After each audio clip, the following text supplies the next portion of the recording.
कराची में सफाकाना तरीके से कत्ल होने वाले मुस्तफा के केस में अहम डेवलपमेंट हुई है। अरमगान जो कि उसका कातिल है, उसकी जानिब से साफ इनकार कर दिया गया। उसने कहा है कि मैंने कत्ल नहीं किया, मुझे फंसाया जा रहा है। जबकि उसके वालिद ने भी खदशा जाहिर किया है कि कहीं गोली ना मार दी जाए। सिंध हाई कोर्ट में आज अहम डेवलपमेंट हुई। यहां पर जो रिमांड नहीं दिया गया था मुस्तफा के कातिल अरमगान का, उसको चैलेंज किया गया था। सिंध हाई कोर्ट ने तफसीली इस केस की समाअत की और फैसला सुनाया, वो मैं आज आपसे शेयर करूंगा। कराची में मुस्तफा को कत्ल किया गया 6 जनवरी को, जब मुस्तफा अपने घर से निकला, अपने दोस्त अरमगान से मिलने के लिए गया।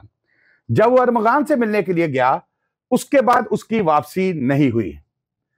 जब वापसी नहीं हुई तो उसकी वालदा परेशान हो गई। वालदा ने राब्ता किया पुलिस हुकाम से, लेकिन पुलिस की जानिब से बदकिस्मती से उस मां के साथ ताउन नहीं किया गया।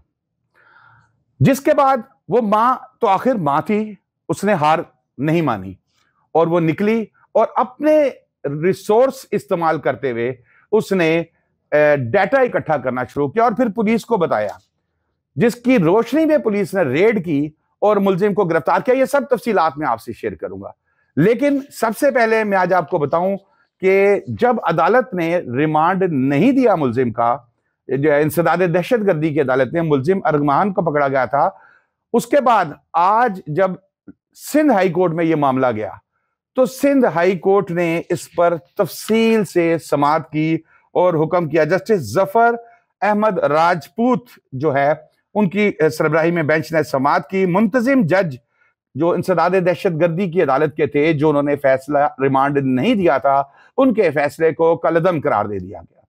इसका मतलब यह है कि अब दोबारा उसको इंसदाद दहशतगर्दी की अदालत के नंबर 2 में पेश किया जाएगा और वहां से उसके रिमांड को मांगा जाएगा और उम्मीद है कि उसको रिमांड मिल जाएगा। समाअत का अहवाल कुछ इस तरह है कि जब मुस्तफा को कत्ल किया गया तो शराज भी कमरे में मौजूद था। यह भी तफ्तीश में बात सामने आई है।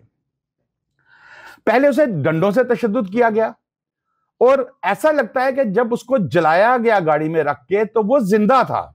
इंतहाई अफसोसनाक बात।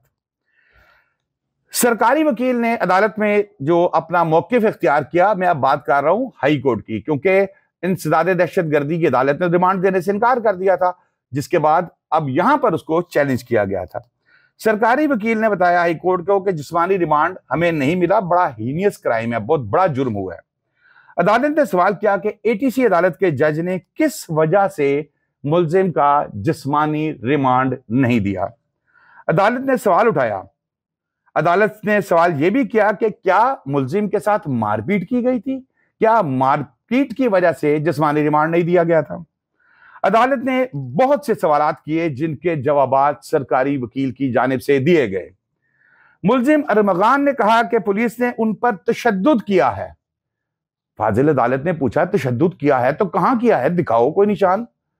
तो निशानात तो मौजूद नहीं थे, तो उन्होंने कहा जिस्म के नीचे वाले हिस्से पे तशद्दुद किया गया। अब यहां पर निशान तो नहीं दिखाए गए। क्या आपने जेल हुकाम को बताया कि आप पे तशद्दुद किया गया था? यहां पर एक मैं थोड़ी सी चीज ऐड करूं कि जब किसी मुलजिम को जुडिशियल रिमांड पे भेजा जाता है तो इसका मतलब यह है कि वो अदालत की कस्टडी में जा रहा है, और जब वो अदालत की कस्टडी में दिया जाता है तो जेल हुकाम लाजमी हर मुलजिम का मेडिकल करते हैं, ताकि वो देखें कि हमें किस सेहत में ये मुलजिम मिला और हमने जब यहां से वापस अदालत में भेजना है तो किस सेहत के साथ भेजना है। अब यहां पर सरकारी वकील ने एक दफा फिर मुद्दा बयान किया। उन्होंने कहा कि मुलजिम के घर से, अरमगान के घर से खून के नमूने लिए गए थे, जिनका डीएनए किया, और वो डीएनए मुलजिम मकतूल की वालदा से मैच किया गया। तो ये साबित हो गया कि वो जो खून के कतरे थे वो मुस्तफा के थे। फिर अदालत को यह बताया गया कि मुंतजिम जज साहब ने तो मेडिकल का भी नहीं, रिटन तौर पे कहा, जुबानी कहा था, लेकिन लिखा हुआ नहीं दिया गया। फिर मामला आगे चलता रहा। प्रोसिक्यूटर साहब ने कहा कि मैं हलफ उठाता हूं कि जो मुलजिम के वालिद हैं वो अदालत जज साहब के कमरे में गए थे। बहरहाल ये इस पर अदालत की जानिब से कहा गया कि आप वो बात करें जो हमारे सामने मौजूद है, जो आप प्रे कर रहे हैं, जो आप मांग रहे हैं। 6 जनवरी को मुस्तफा को अगवा किया गया था और 13 जनवरी को वालदा को तावान की कॉल मौसूल हुई, जहां से यह मामला शुरू हुआ। वालदा जाती रही पुलिस के पास और फिर जब तावान मांगा गया तो यह फिर केस सीआईए के पास चला गया, नॉर्मल पुलिस से।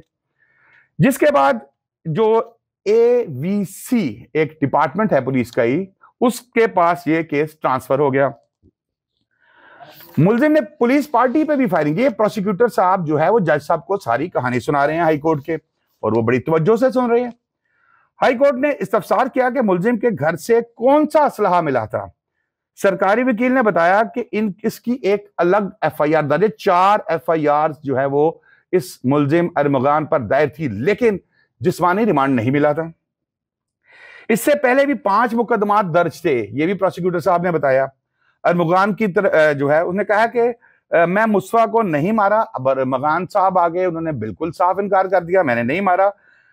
जब ये अदालत ने हुक्म सुनाया, जनाब इसको दोबारा लेके जाएं, इंसदाद दहशतगर्दी की अदालत नंबर 2 में पेश करें, और जो रिमांड का फैसला था कि रिमांड नहीं दिया, उसको जुडिशल कर दिया, उसको कलदम कर दिया गया।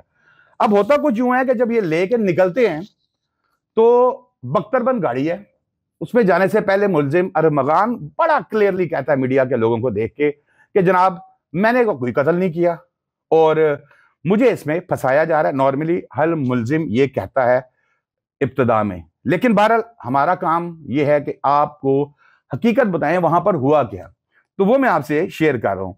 उसने कहा जी मुस्तफा को नहीं मारा। अरमगान को सिंध हाई कोर्ट से एटीसी भिजवाया गया, जहां से उसका रिमांड हो गया, जिस्मानी रिमांड। अरमगान ने जाते हुए जो गुफ्तगू की, उसने कहा कि मेरा इस केस से कोई लेना देना नहीं है। और अरमगान के वालिद जो साथ साथ जा रहे थे, उनका तो बेटा है, जो भी है जितना मर्जी जुर्म किया है साबित होगा, ये बात की बात है, लेकिन बाप के लिए तो अपनी औलाद है। बाप साहब जो है कामरान कुरैशी साहब, ये भी बहुत बड़े नाम है जी, बहुत बड़ा, कोई डॉन कहता है, कोई बॉस कहता है।